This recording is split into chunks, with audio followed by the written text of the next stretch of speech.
Hi, I'm Carl Weber. Welcome to Video Aided Instructions English Grammar Series. This is the Parallel Structure program. Now, I know this program deals with English, but let's begin with a little bit of math. Do you know what parallel lines are? They're lines that run in the same direction. Railroad tracks are parallel lines. So are the two side rails of a ladder. Now, in geometry, parallel lines are used to make squares and rectangles. In English grammar, we don't use parallel lines, but we do use parallel words and groups of words when constructing sentences. Parallelism refers to using words and groups of words that run in the same direction. In other words, words, phrases, and clauses that have the same grammatical form. As you'll learn in this program, some kinds of sentences require parallelism. We'll look at when and why parallelism is needed, and you'll learn some basic rules that will help you construct parallel words, phrases, and clauses to make your sentences as solid and sturdy as a well-built stepladder.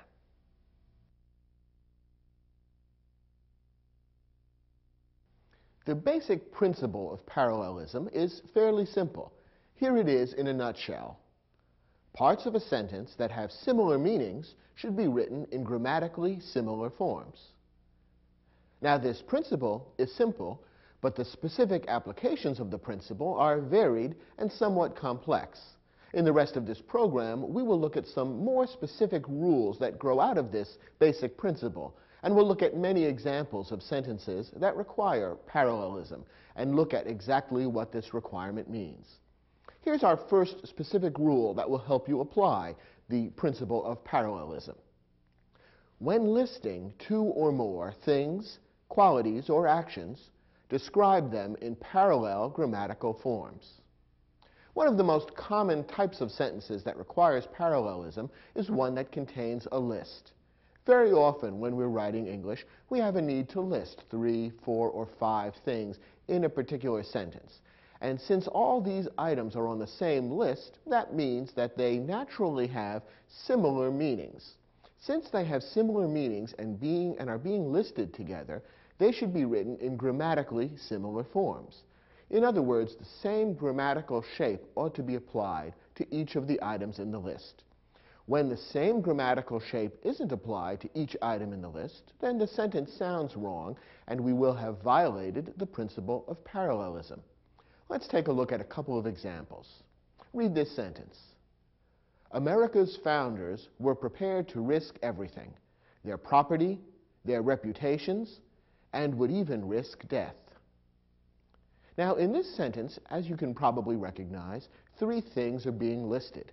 After the colon, the 3 things that are being listed are things that America's founders were prepared to risk. Now, since we have a list of 3 items here, we have 3 things that are similar in meaning, and therefore they should be set up in grammatically similar form. Has that been done? Let's look at the 3 items that are listed in this sentence. First, their property. Second, their reputations. Third, and would even risk death. Now, are all 3 items written in grammatically similar form? Not really. The first 2 are written in the same grammatical form. Their property, their reputations. Here we have nouns, property, and reputations preceded by the possessive pronoun their. However, the third item is listed in a different form. Would even risk death. Suddenly, a verb has been inserted, would risk, and this changes the grammatical form. So the 3 items, even though they have similar meanings, are not being set up in grammatically similar form. Instead, that third item should be changed to match the other 2 in grammatical form. Since the first 2 items read their property, their reputations, the third item should read their lives. After all, that's what's being risked, their property, their reputations, and their lives. Notice that we have to change it from death to lives to make it parallel both in meaning and in grammatical form. So the correct sentence following the principle of parallelism ought to read, America's founders were prepared to risk everything, their property, their reputations, and their lives. If you want to emphasize the importance of that third item, you could use the adverb even and insert that as well without violating the principle of parallelism. You would simply be emphasizing that this third item in the list is the most important and dramatic of all. And the sentence could read, America's founders were prepared to risk everything, their property, their reputations, and even their lives. This sentence now fits the principle of parallelism, which applies whenever a sentence contains a list of similar items. Here's another example. A Marine recruit is expected to be physically fit, psychologically tough, and mature in his emotions. Now, once again, the sentence contains three items that are similar in meaning. And once again, the principle of parallelism has been violated. The first two items are written in grammatically similar form. Physically fit, psychologically tough.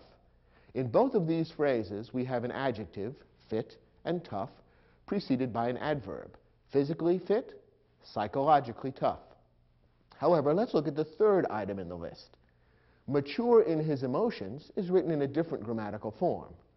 We do have the adjective mature, which describes what a Marine recruit is expected to be, but rather than being preceded by an adverb, like physically or psychologically, instead the adjective mature is being followed by the prepositional phrase in his emotions. Therefore, this third item in the list sounds different from the other two. It isn't set up in the same grammatical form. So once again, the principle of parallelism has been violated. We need to make a change to correct this sentence. How could you do it? Well, there's actually more than one way to correct it. Probably the easiest way to correct the sentence is to change the third item in the list so that it matches the other two. We could therefore rewrite that third item so that it contains an adjective preceded by an adverb. Now, if we want to do that, what would be the proper adverb to precede the word mature? Since the meaning of the sentence refers to mature in his emotions, it makes sense that the proper adverb to use would be emotionally. And the sentence would then read, a Marine recruit is expected to be physically fit, psychologically tough, and emotionally mature. Now the sentence fits the principle of parallelism. All three items that are being listed are set up in grammatically similar form. Now, in this case, we changed the third item to make it match the other two.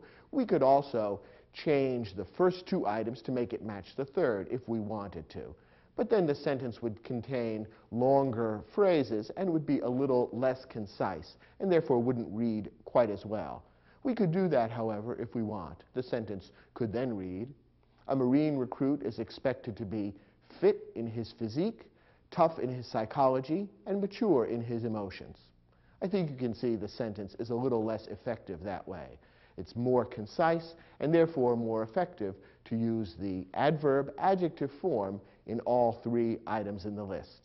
Either way is grammatically correct, however, because either way we would be following the principle of parallelism, which says that when items are being listed, we need to set them up in grammatically similar form. Here's another rule that will help you apply the principle of parallelism. Use parallelism to link related ideas and emphasize the relationships among them. Very often when we write English sentences, we are including two or more ideas in the same sentence that have some close relationship to one another. Sometimes those ideas help to prove or demonstrate the same point. In other cases, the two ideas may have a relationship of contrast, that is, they disagree with one another. In either case, it's desirable to follow the principle of parallelism, that is, to show and emphasize the relationship between the ideas by setting them up in grammatically parallel form. When you do this, your sentences read well, and the relationship between the ideas is very clear. The readers of your sentence will immediately see the relationship between the ideas and understand it, and will see how the ideas fit together. Here's an example. Love of country is admirable, but today it is necessary to love humanity in general. Now, this sentence is not grammatically wrong. That is, it doesn't contain an out-and-out error. However, it does violate the principle of parallelism, and therefore it's not as well written as it ought to be. How does it violate parallelism? Well, remember the rule we just looked at. When we have related ideas in a sentence, it's desirable to use parallelism to link them and to emphasize the relationship between them. This sentence contains two ideas. First, that love of country is admirable. Second, that today it's necessary to love humanity in general. In other words, to love people no matter where they come from. Now, the author of this sentence is setting up a clear relationship between these two ideas. The relationship is one of contrast. Notice that the conjunction but has been used to join these two ideas. The author is trying to say, one thing is true, but today something else is also true. So here are two ideas that are closely related and have a contrast to one another. And both deal with love of various kinds. So the two ideas are clearly related, and yet they haven't been set up in grammatically parallel form. The first clause says love of country is admirable. The second clause doesn't refer to love of humanity. Instead, it changes the grammatical form and says it is necessary to love humanity in general. Therefore, the two clauses are not set up in grammatically similar form. However, it would be easy to rewrite the sentence to make the two clauses parallel or grammatically similar. And when we do this, the sentence becomes much more forceful, and the contrast between the two ideas becomes much more clear. Here's how we would rewrite the sentence to follow this principle of parallelism. Love of country is admirable, but today, love of humanity is necessary. When we rewrite the sentence this way, the contrast between two kinds of love has been emphasized. Love of country, love of humanity. And we're told that the first kind of love is admirable, but that today the second kind is necessary. So the contrast between the two ideas and the author's point becomes that much more vivid and that much more clear. And that's why parallelism improves the sentence. So remember the rule. When related ideas appear in your sentence, try to follow the principle of parallelism in order to link those ideas and emphasize how they're related to one another. Our third rule, again, is not specifically a grammar rule, but rather a rule that applies as a principle of good writing. When using parallel construction, build to a climax. What does this mean? Well, as we've seen, parallelism is used to link ideas, and it's often used in particular when ideas are being listed, when 2, 3, 4, or more items are being presented in sequence. Now, the basic rule of good writing is that when you're presenting a number of ideas in a sequence, it's best to end with the most interesting, most important, or most dramatic item. If instead you end with an item which is less important, less interesting, or less dramatic than the preceding items, suddenly your sentence will sound a little funny. The idea that you're trying to get across will come a little flat, and the reader may even be distracted by the fact that there's been a sudden fall off. Rather than a steady climb in emotion, we have a climb and then a sudden decline, which is very distracting. It can be used for comic effect, but not when you're trying to write a serious sentence. Here's an example of a sentence that violates this rule of building to a climax. Visitors to America's heartland fall in love with the fields of waving grain, the endless skies, and the giant hamburgers. Now, if the author of this sentence was trying to write a humorous essay or make a funny remark, it might work, because the third item in this list, the giant hamburgers, sounds much less grand and exalted and serious than the first two, the fields of waving grain and the endless skies. Rather than building to a climax, this sentence gradually builds and then suddenly falls flat on its face, with the rather comic image of giant hamburgers being thrown in alongside the grandeur of American landscapes. So the author of this sentence has not built to a climax, but instead has fallen down at the last moment, and therefore the sentence sounds rather funny. Now, if you're trying to write humor, then by all means use this technique, because it does create a comic effect. But when you're trying to write a serious sentence, remember this rule: build to a climax and make the items in your list get gradually more important, more impressive, and more dramatic. And that way you will leave the reader with the most emphatic item and therefore have the greatest effect on the reader's feelings. Let's try now an exercise that will enable you to test your understanding of the basic rules that we've looked at in this lesson. Turn to your study guide, try your hand at the sample sentences that are given there, and when you're finished, come back to this program, and we'll take a look at those questions together.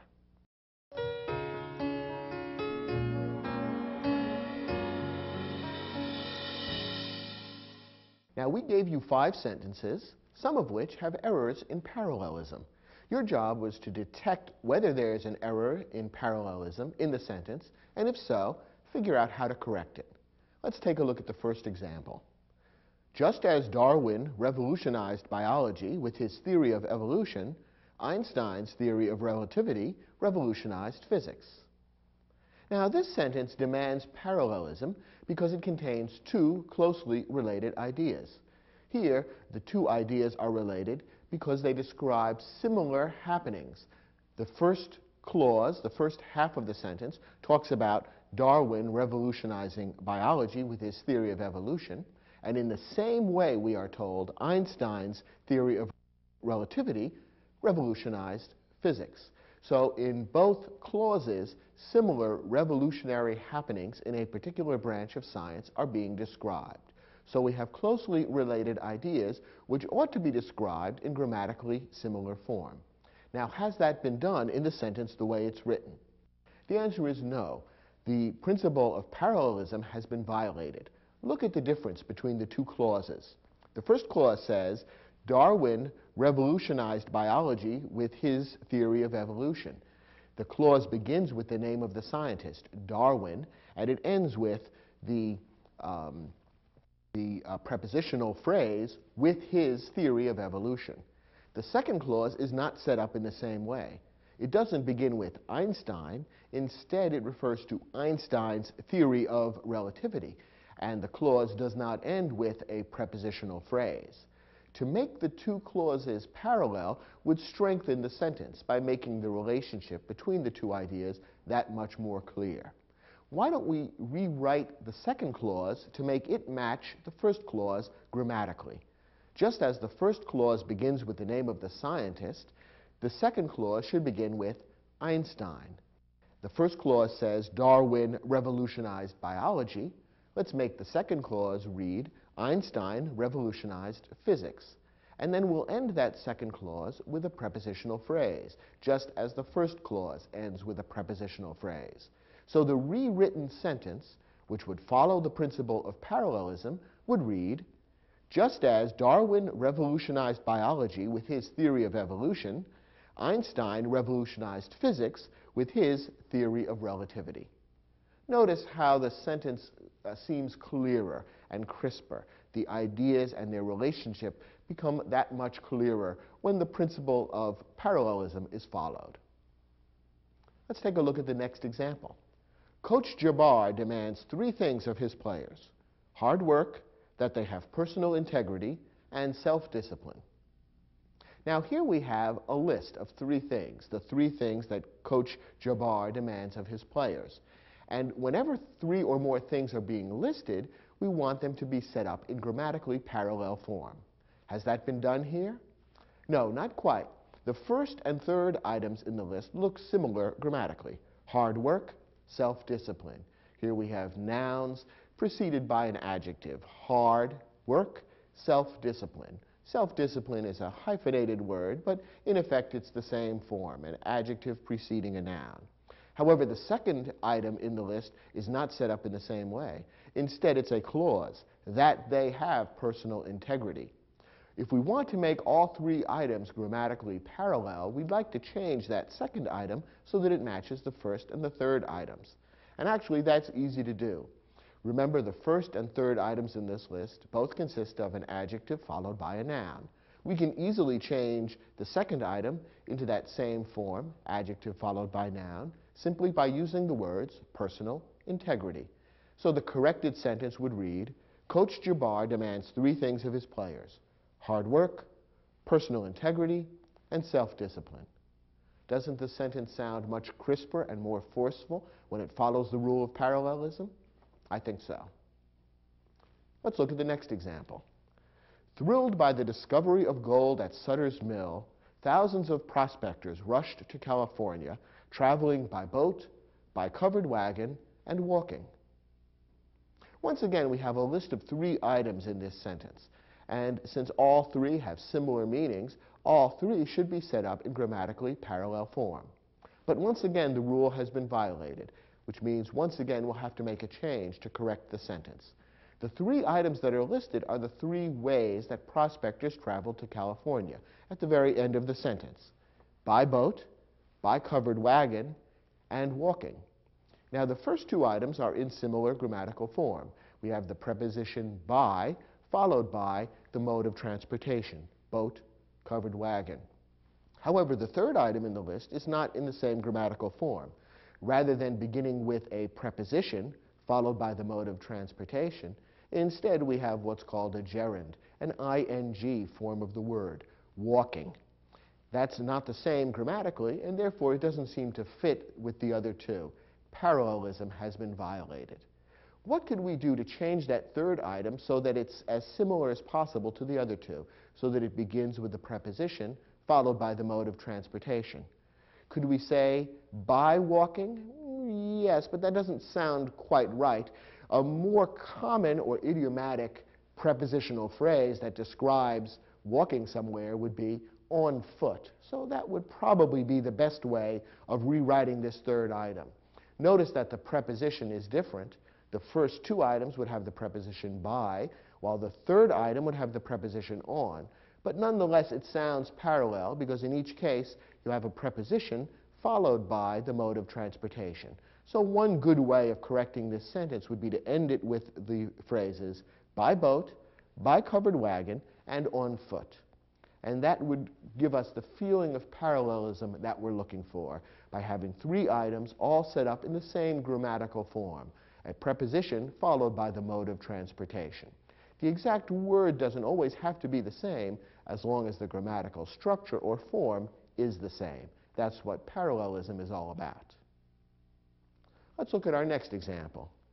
Each of these 3 poets is admired for a different quality: Milton for his grand rhetoric, Shakespeare for his sweeping vision, Chaucer for his simple humanity. Once again, 3 items have been listed here. Now, have they all been set up in grammatically similar fashion? That is, has the principle of parallelism been followed? Well, the answer is yes. This sentence doesn't contain an error. Let's take a look at how the writer of this sentence was careful to follow the principle of parallelism. He's listing 3 poets and the quality for which they are admired. And let's look at how each of these phrases was set up and notice how parallelism was maintained. In each case, the phrase begins with the name of the poet: Milton, Shakespeare, Chaucer. And in each case, what follows is a prepositional phrase that describes the quality for which that poet is noted. And in fact, the parallelism goes even further than that. Within the prepositional phrase, the author has been careful to follow the same grammatical setup, that is, by ending the prepositional phrase with an adjective and a noun: grand rhetoric, sweeping vision, simple humanity. So we have a very strong parallel feeling as we read through these 3 phrases, and I think you'll find that it's not only very clear, but also sets up the similarities and contrasts between the 3 poets very vividly, so that by the time you read the 3rd description, it feels rather satisfying, the way everything clicks into place, almost as when a musical piece ends with a nice chord in which all the tones of the orchestra fit together neatly. The sentence reads clearly and vividly because parallelism has been followed so effectively. So this is the sentence in our exercise that doesn't need any correction. It's perfectly correct as written because the author has been very careful about parallel structure. One more example. I agree with Hung Wei's political views, but his way of expressing them is something I don't agree with. Now, this sentence is not really bad, but it is less effective than it could be because it violates the principle of parallelism. Let's take a look at how it could be improved. Here we have two related ideas. They're related by contrast. The first idea differs from the second idea. In the first idea, the author is describing something that he agrees with about Hung Wei, namely his political views. The second clause is describing something the author doesn't agree with, namely the way Hung Wei expresses them. So we have two ideas that are in contrast to one another. The author agrees with one, disagrees with the other. Now, the relationship between the ideas and the contrast between them would become much clearer if parallel structure would be used. And again, it's easy to revise the sentence to make that the case. Let's rephrase the second clause so that it matches the first grammatically. The first clause says, I agree with Hung Wei's political views. How would we begin the second clause to make it as similar as possible grammatically? Well, the first clause begins, I agree. Why not begin the second clause with, I disagree? Then the rest of the clause is easy to write. The revised sentence could simply read, I agree with Hung Wei's political views, but I disagree with the way he expresses them. Notice that the sentence is a little more crisp, a little more concise, and the contrast between the two clauses is a little clearer when parallelism has been used. This sentence is a good example of how parallelism goes beyond the strict question of grammatical correctness or incorrectness and also gets into the realm of writing effective and powerful sentences that convey your ideas clearly and vividly. If you get good at parallelism, you'll find that your writing will improve and people will be more impressed with your ideas because they'll come across that much more crisply.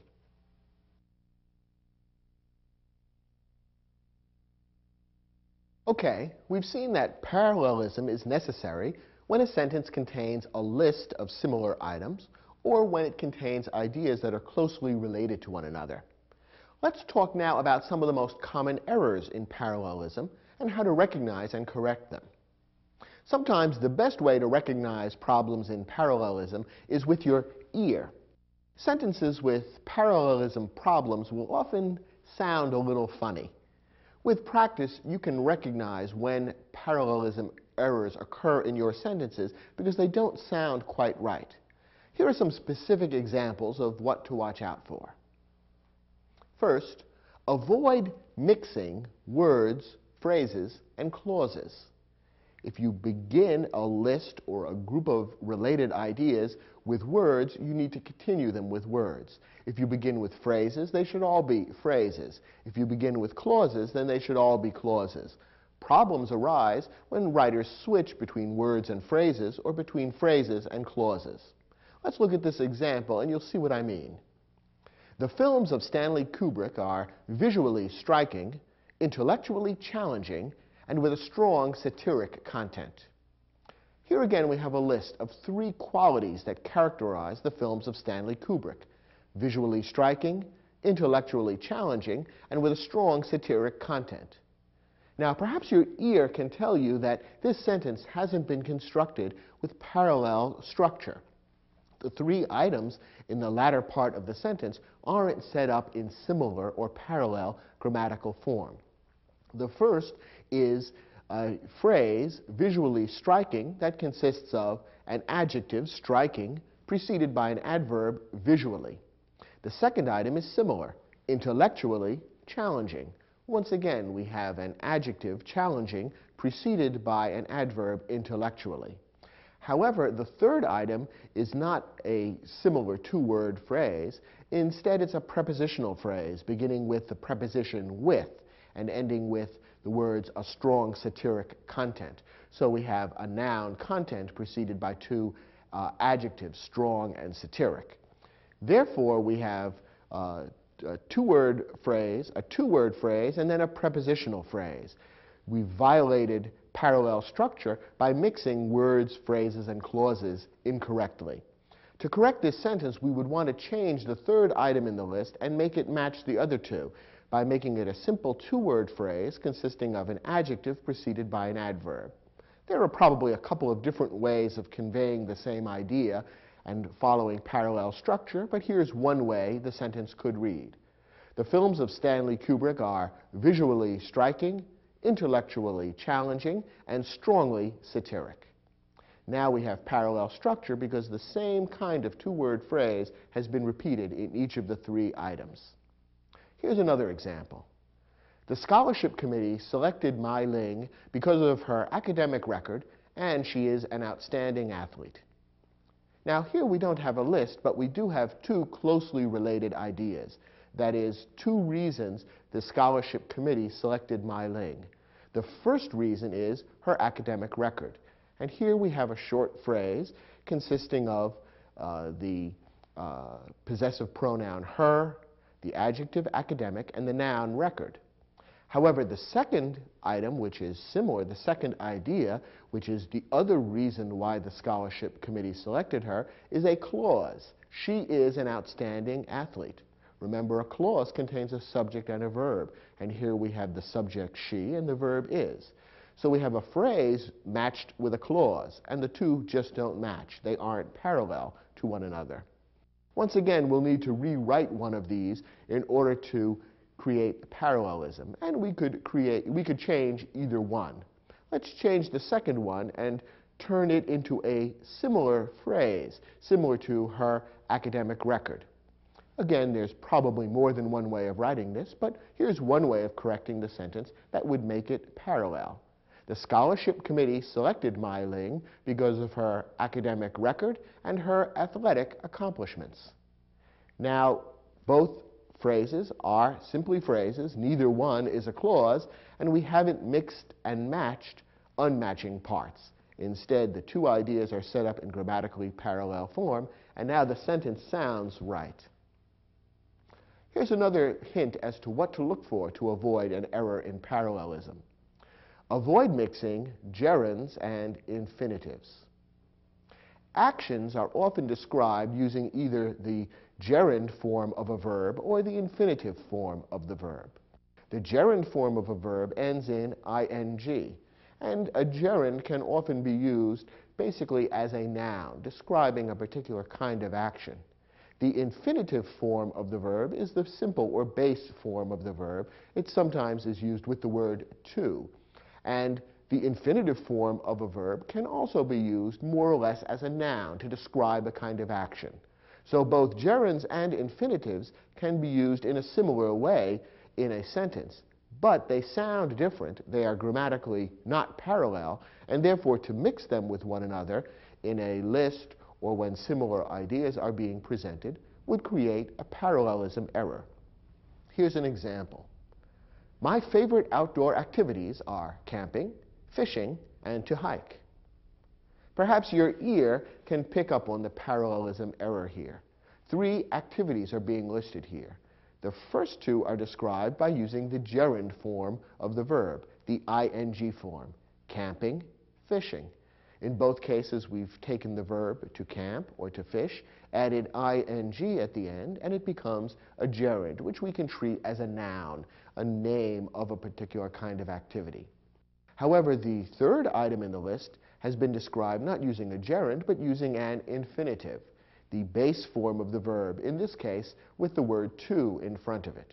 Now, to hike can be used as a noun, and therefore it's correct in and of itself, but it's being mixed and matched incorrectly here, matching an infinitive with two gerunds. And therefore we violated the principle of parallelism, and that's why the sentence sounds a little weird. The easy way to correct it would be to change that third item in the list so that it's also a gerund. And the sentence could then read, my favorite outdoor activities are camping, fishing, and hiking. Here's another tip as to what to watch out for to avoid a parallelism error. Avoid mixing active verbs and passive verbs. Now, active and passive verbs can both express similar ideas, but they are grammatically different. Most sentences are written with active verbs. In an active verb, the subject of the verb is the one who is doing the action. When a passive verb is used, the subject of the verb receives the action. So, for example, if I say, I cut my leg, I'm using an active verb because the subject of the verb cut is I. I am the one doing the action. On the other hand, if I set up that same idea using a passive verb, I might say, my leg was cut. Notice the difference. My leg is the subject of the verb, and it is receiving the action of being cut. That's the difference between an active verb and a passive verb. Now, both active verbs and passive verbs are perfectly correct, and depending on what idea you're trying to convey, you may want to choose one or the other in a particular sentence. However, it's generally not a good idea to mix active and passive verbs in the same sentence, and in particular, when you're describing ideas that are similar, related, or parallel to one another, you want to avoid mixing active and passive verbs. The result, if you do mix them, would be a sentence that doesn't sound right. There will be a lack of parallelism, and the reader will think, there's something a little odd about this sentence, even if the reader can't identify it grammatically. Let's take a look at this example. When making an apple pie, first slice the apples, then they should be mixed with sugar and lemon juice. Now here, two actions that are part of the process of making an apple pie are being described: the slicing of the apples and then the mixing of the apples with sugar and lemon juice.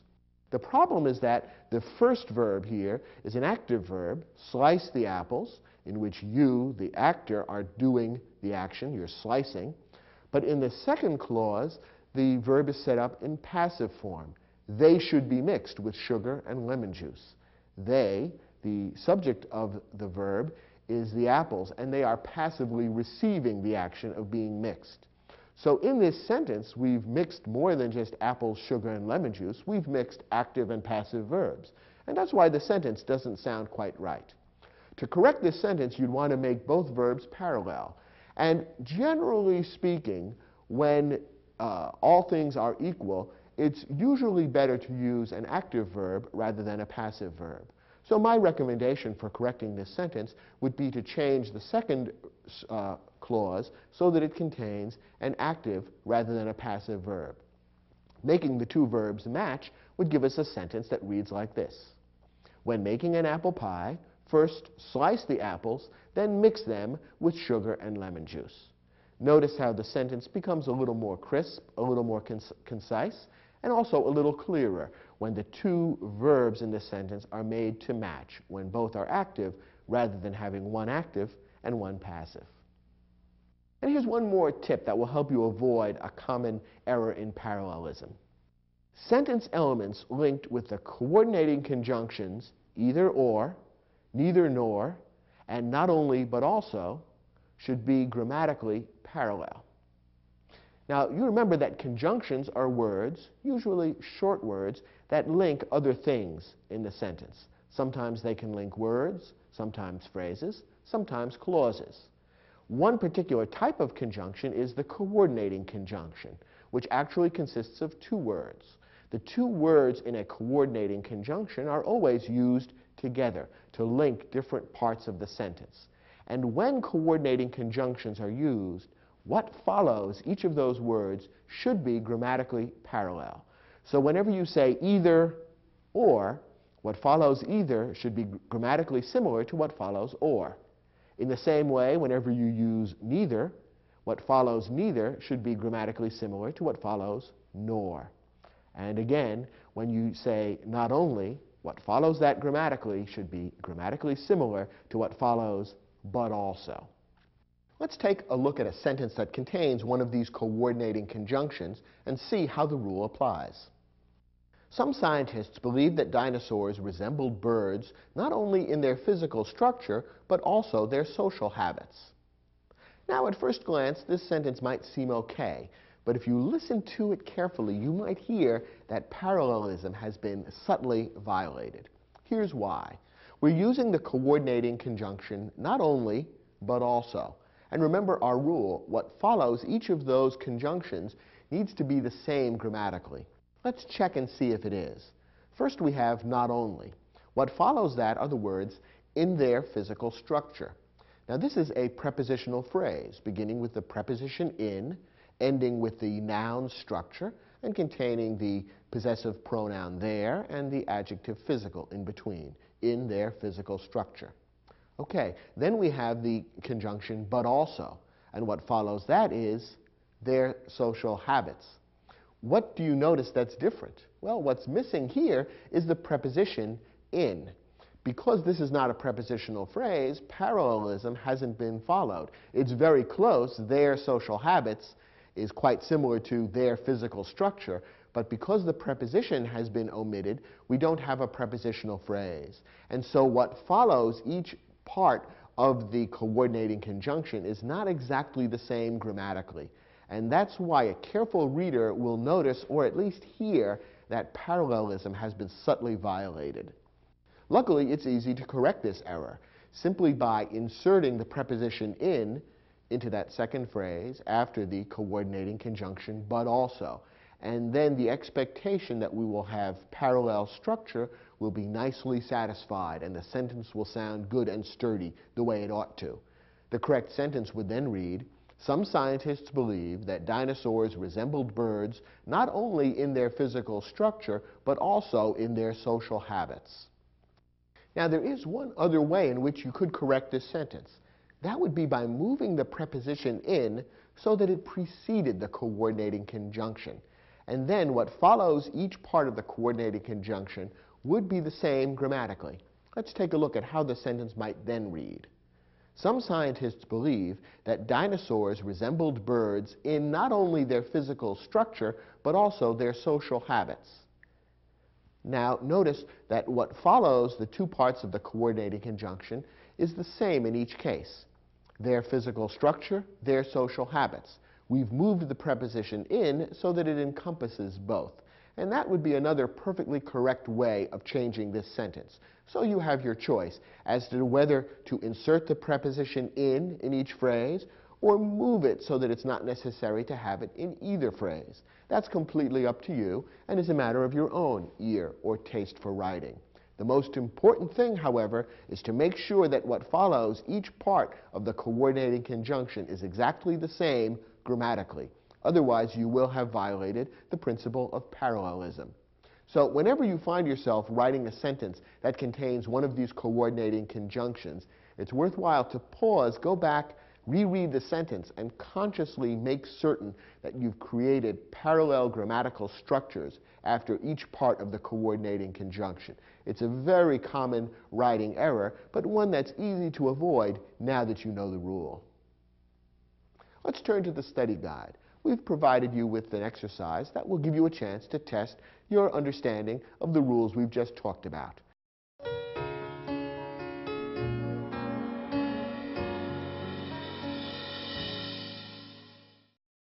Our first sentence contains a list of 3 activities that were done on a vacation, but you'll notice that the principle of parallelism has been violated. Let's see how we could correct this sentence. We spent our days in St. Petersburg touring historic churches, magnificent art museums, and admiring ornate palaces. Okay, 3 activities are being listed here, and let's look at how each one is described grammatically. Touring historic churches, magnificent art museums, and admiring ornate palaces. Of these 3 items, 1, 2, and 3, which ones are similar? Well, the first and the third seem to be similar, don't they? In each case, the phrase begins with a gerund form of a verb, touring and admiring, followed by the things that were toured and admired, the historic churches, the ornate palaces. The second item, however, is in a different grammatical form. Here we have magnificent art museums, describing what was visited, but with no gerund form verb preceding it. We have a couple of different ways that we could correct this sentence. One way of correcting it would be to change item 2 so that it resembles the other 2 grammatically.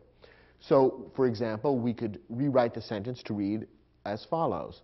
We spent our days in St. Petersburg touring historic churches, visiting magnificent art museums, and admiring ornate palaces. That would be one perfectly good way of correcting the sentence. Another way of correcting it would be to eliminate the ing, the gerund form of the verb, from our third item. And what would then happen, you'll notice, is that the ing gerund verb from the first item would apply to all 3. All 3 items would then be parallel, but in a different form. The sentence could then read as follows, and listen closely and hear how the parallelism works. We spent our days in St. Petersburg touring historic churches, magnificent art museums, and ornate palaces. Now the ing verb touring applies to all three things, and what follows touring are three parallel phrases describing three places that were toured, which is also a perfectly correct way of making the sentence parallel. So notice that the principle of parallelism doesn't tell you exactly how you must write a sentence. Often there's more than one way of following the principle. It's up to you which path you choose. Either of the two possible corrections would be perfectly all right, and you should consider yourself correct if you wrote the sentence in either of those ways. The only thing that we know is wrong is the way the sentence is originally written, where we've mixed phrases that don't match and therefore violated parallelism. Here's our next example. The doctors moved quickly to wash the wound, disinfect it, and applying a sterile dressing. Do you recognize the rule that we violated here? Remember our rule not to mix gerunds and infinitives.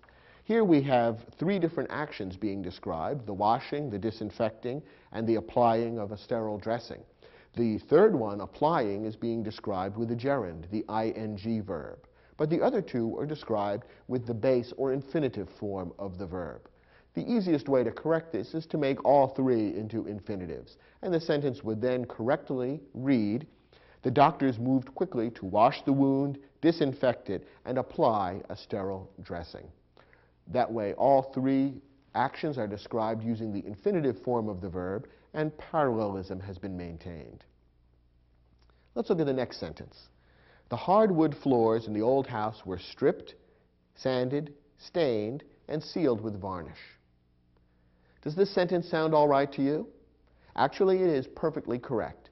Parallelism has been maintained here. The list of actions that are being described as things that were done to the hardwood floors in the house, all those actions are being described using the same form of verb: stripped, sanded, stained, and sealed. The last item, we've added the prepositional phrase with varnish, which is necessary to complete the meaning. But the feeling of parallelism is not lost. So this sentence is perfectly correct. This is one that doesn't need any changing in order to create that feeling of parallelism. Next example. In 1968, the Democratic Convention was held in Chicago, and the Republicans held their convention in Miami. Now, what's wrong with this sentence? Well, the problem is a subtle one. Here we have two actions being described that are quite similar or parallel, related to one another. However, the first one is described using a passive verb, and the second one using an active verb. Notice the first clause, the Democratic Convention was held in Chicago. Here we have the subject of the action, of the verb, the Democratic Convention, passively receiving the action of being held. However, the similar action described in the second clause is described using the active verb. Here, the subject of the verb Republicans is actively conducting the action or performing the action of holding the convention. So to correct this sentence, we could go either way. We could make both verbs passive or both active. If we made them both passive, then the sentence would read, in 1968, the Democratic Convention was held in Chicago, and the Republican Convention was held in Miami. Or we could make them both active, in which case the sentence would read, in 1968, the Democrats held their convention in Chicago, and the Republicans held their convention in Miami. Either correction would be perfectly okay. It's your choice as to whether to use a passive verb or an active verb. The only real mistake is to mix and match both kinds of verbs in the same sentence. That's when we have a problem with parallelism. And our next example. Either the snowstorm must stop within the next 2 hours, or the town festival will have to be postponed. Here we don't have a parallelism problem. We have a second sentence in this exercise that's perfectly correct. We're using coordinating conjunctions here, either or, and what follows should be as grammatically similar as possible. And what follows in both cases is a clause, and since the two are roughly similar grammatically, the feeling of parallelism is not violated. What follows either is, the snowstorm must stop within the next 2 hours, That's a clause. And what follows or is, the town festival will have to be postponed. Another clause. The two are basically similar in form, and therefore the sentence sounds perfectly parallel. Remember that what follows, the two parts of a coordinating conjunction, must be similar grammatically in order for parallelism to be maintained. This sentence follows that rule, and therefore it's correct. Doesn't need any changing.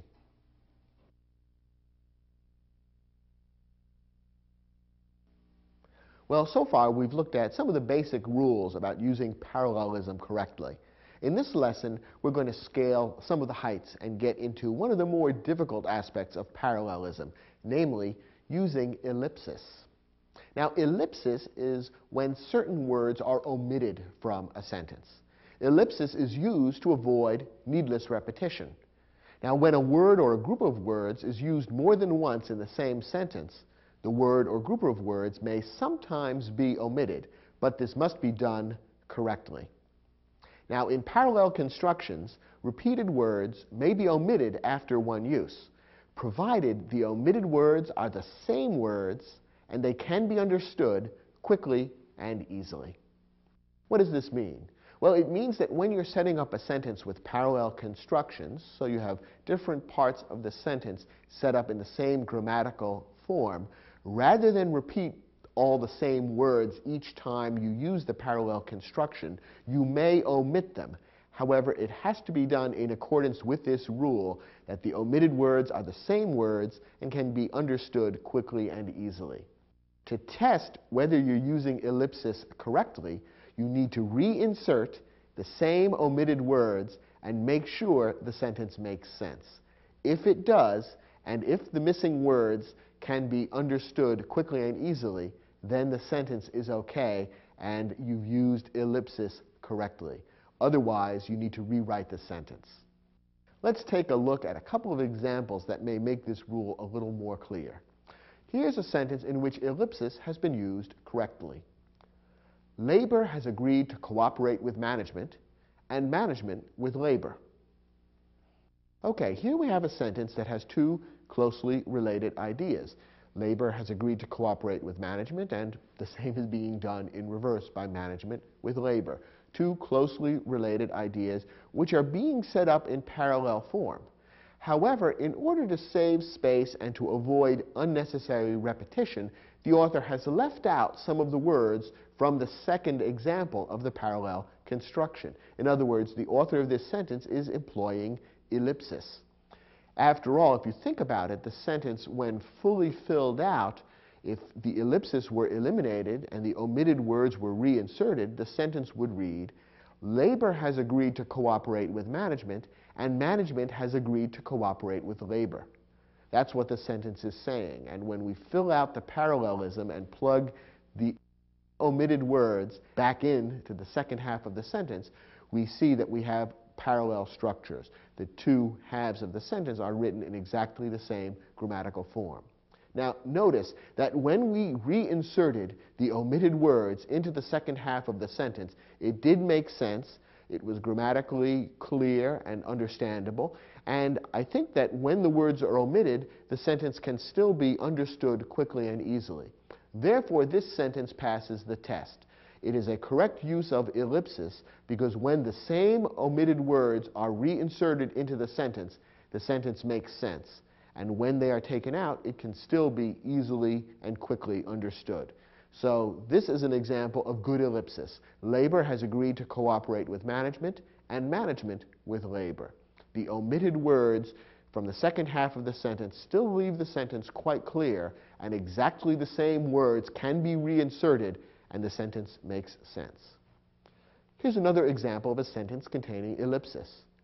Without pleasure, life is intolerable. Without purpose, meaningless.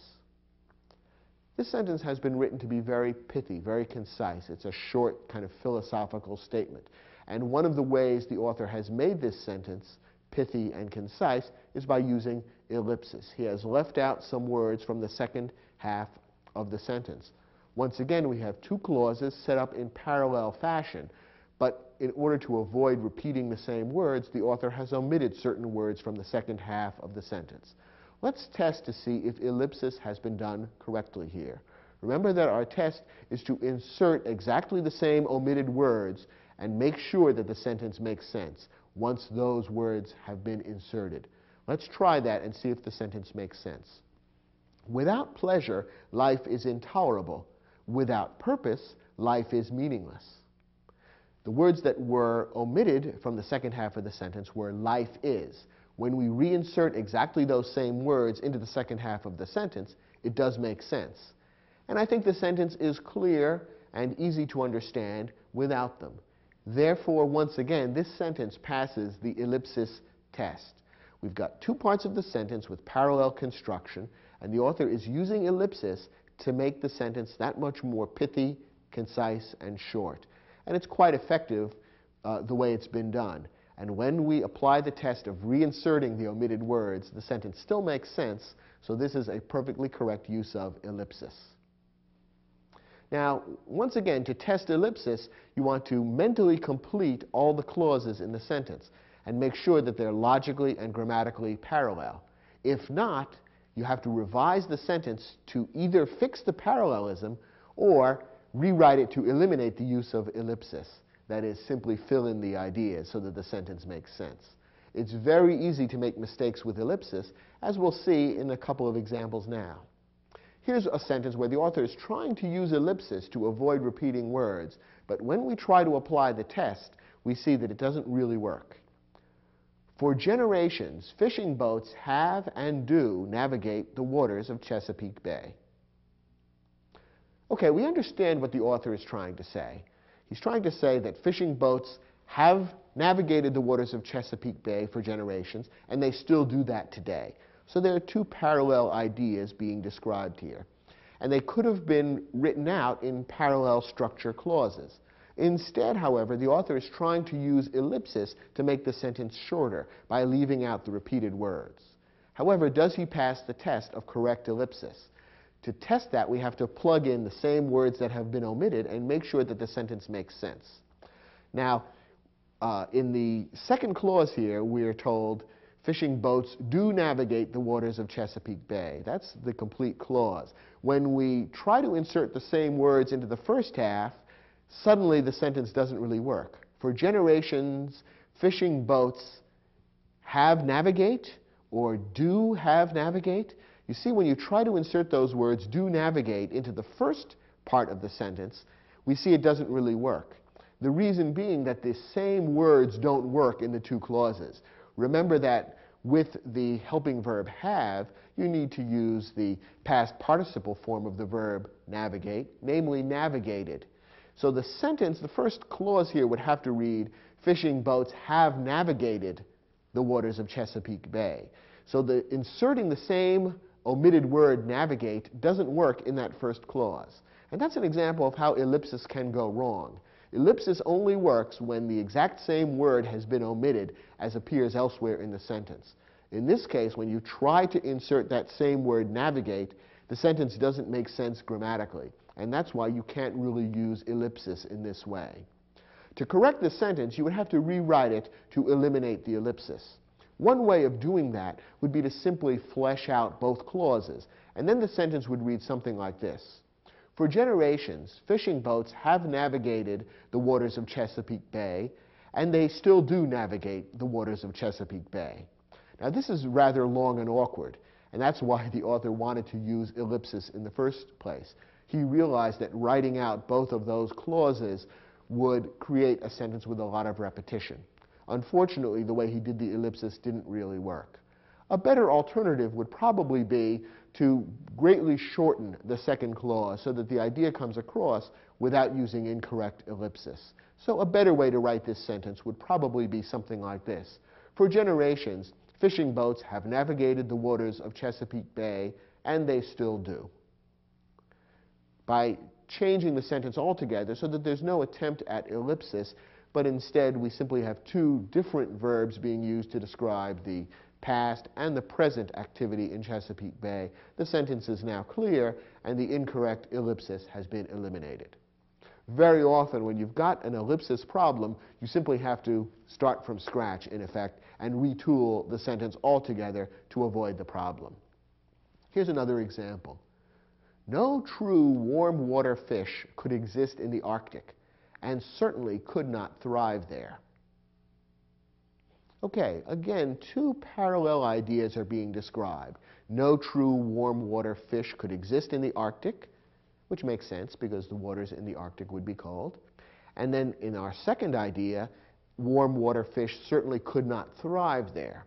Okay, so far so good, but the author has tried to use ellipsis in the second clause in order to avoid repeating the words warm water fish. However, here's the problem. When we reinsert those omitted words into the second clause, suddenly it doesn't make sense. Here's why. Remember, the rule is you have to reinsert the exact same words. The sentence would then read, no true warm water fish could exist in the Arctic, and no true warm water fish certainly could not thrive there. Notice what's happened to the logic. We're saying that no warm water fish could not thrive there. The two negatives in that second clause create an explosion. The sentence no longer makes sense. The author is trying to say that a warm water fish could not thrive there, but the words omitted from the first clause are no true warm water fish. So it doesn't pass the ellipsis test. You have to be able to reinsert exactly the same words and have it make sense.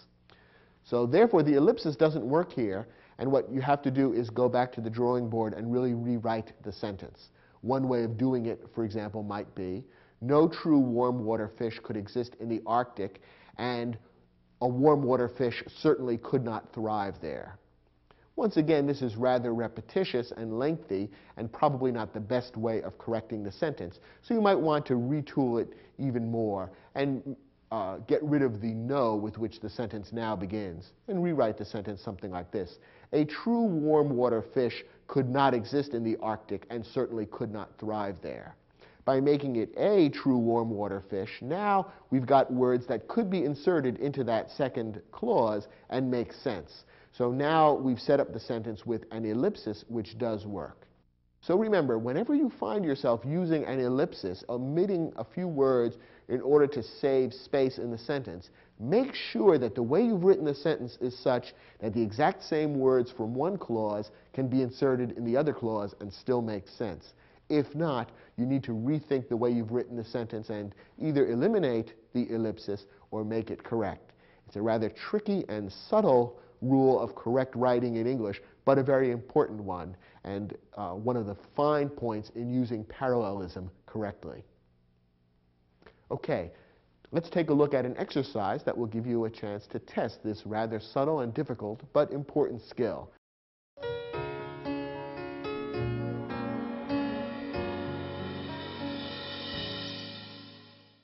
In our first sentence, the author is trying to use a very simple form of ellipsis, and yet he's gotten it wrong, which shows just how tricky ellipsis can be.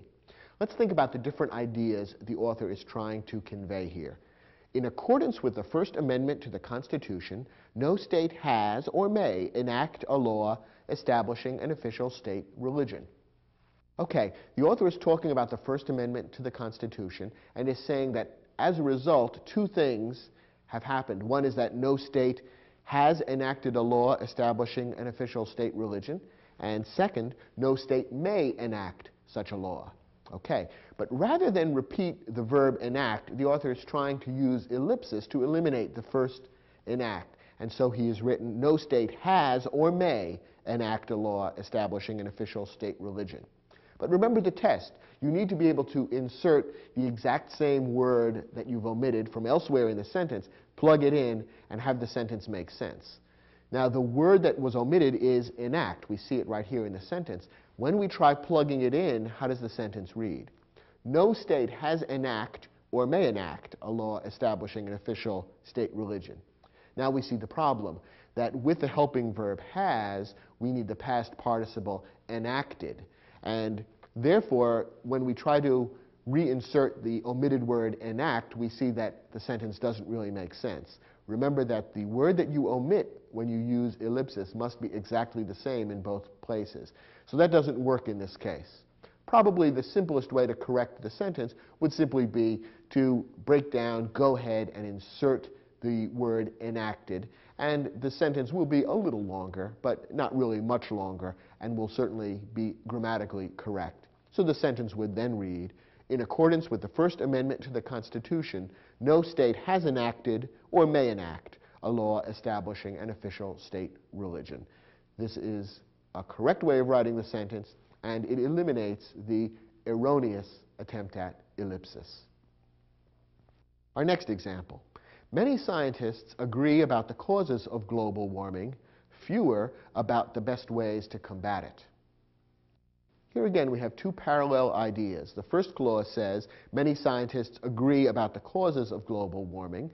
The second clause says that fewer scientists agree about the best ways to combat it. Now, the way I just said it spells out or fleshes out both clauses at full length. Perfectly understandable, but it's a little bit wordy. So the author of this version has tried to use ellipsis to shorten the sentence somewhat. Has he done the ellipsis correctly? Well, let's apply our test. We should be able to take the same words from the first clause, which were omitted in the second clause, and insert them into that second clause and have the sentence make sense. Now, what are the words that were omitted from the second clause? The words that were omitted are scientists agree. When we take those words from the first clause and insert them back into the second clause, does it read correctly? Many scientists agree about the causes of global warming. Fewer scientists agree about the best ways to combat it. Yes, it does make sense. It does read well, and the parallelism works. Therefore, the ellipsis, as done in this sentence, is perfectly correct. The author has simply not repeated the words scientists agree, has left them out. The resulting sentence is clear and easy to understand, and when we plug the exact same words back in, it all hangs together. Therefore, it passes the ellipsis test. It's perfectly correct, and this sentence doesn't need any fixing. Next example. Baseball pitcher Cy Young's lifetime record of 511 victories has never been challenged and probably never will. The author is saying two things about Cy Young's record. It has never been challenged and probably never will be challenged. Now, rather than repeat the word challenge, the author is trying to use ellipsis here. But what happens when we try to plug the same verb in? We see that the sentence doesn't really work. Baseball pitcher Cy Young's lifetime record of 511 victories has never been challenged and probably never will been challenged. You can see that doesn't sound right.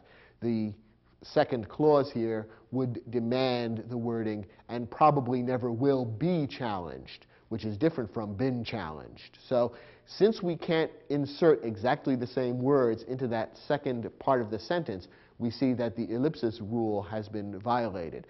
And therefore, you'd have to correct the sentence by spelling out that complete verb and make the sentence read, baseball pitcher Cy Young's lifetime record of 511 victories has never been challenged and probably never will be challenged. There's no way around it. You can't use ellipsis here because you can't omit exactly the same words. Instead, they are different words, and they have to be spelled out. Next example. As global trade increased, manufactured goods began to flow from north to south, raw materials from south to north. Once again, two closely related ideas talking about the flows of global trade. Now, certain words were omitted from the second clause just to save space and avoid needless repetition. The first clause says, manufactured goods began to flow from north to south. Those words began to flow are omitted from the second clause. When we insert those exact same words in the second clause, does it make sense? Raw materials began to flow from south to north. Yes, it does. So this passes the ellipsis rule. When you insert the omitted words, the sentence still makes sense and reads properly, and when they're omitted, the thing is clear and easy to understand. So once again, this is a sentence that has used ellipsis correctly and doesn't need any fixing. And our last example. The main legal barrier to an improved school system has been eliminated and the economic obstacles reduced. Let's use the same test. From the second clause here, the author has left out a couple of words, hoping to save space and make the sentence sound less repetitious. When we pick up the exact same words from the previous clause and insert them in the second clause, does it sound right? Does it make sense? Here's how it would then read. The main legal barrier to an improved school system has been eliminated, and the economic obstacles has been reduced. Okay, when we reinsert the helping verbs has been, which were left out or omitted from the second clause, we see that they don't quite work. The reason is that the subject of the first clause, barrier, is singular, but the subject of the second clause, obstacles, is plural, and therefore the helping verb has been doesn't work. We have to use have been instead. Therefore, we can't use ellipsis here because the exact same words can't be reinserted and make a correct sentence. Instead, this sentence has to be fixed by spelling out that second verb and therefore making the sentence a little less concise but more correct grammatically. The sentence would then read, the main legal barrier to an improved school system has been eliminated and the economic obstacles have been reduced.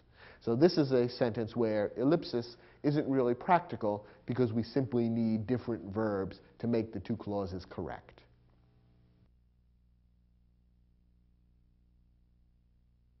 Well, now you're an expert on the subject of parallel structure. Actually, if you find this a particularly challenging aspect of writing in English, don't feel bad. Many native English writers and speakers have difficulty with this, and in fact you'll probably find, if you read carefully in newspapers and magazines, a number of cases where professional writers make mistakes about parallel structure, because it can be rather tricky. In fact, when we get into the realm of parallel structure, as you've seen, we're moving beyond simple grammatical correctness into areas where topics such as logic and clarity become involved. Therefore, to use parallelism effectively, you really need to do more than just follow a couple of basic grammatical rules. Instead, you really need to think about what you're saying, to look at the relationships among the ideas that you're expressing in your sentences, and then make sure that the grammar mirrors and reflects those relationships clearly. If you do that and you think carefully about how the grammatical structure and the relationship among the ideas, how those things fit together, then you'll probably find that you can use parallel structure very effectively and even powerfully in your writing. Thanks for watching this program, and I'll look forward to seeing you out there for other programs in the Video Aided Instruction English Grammar Series.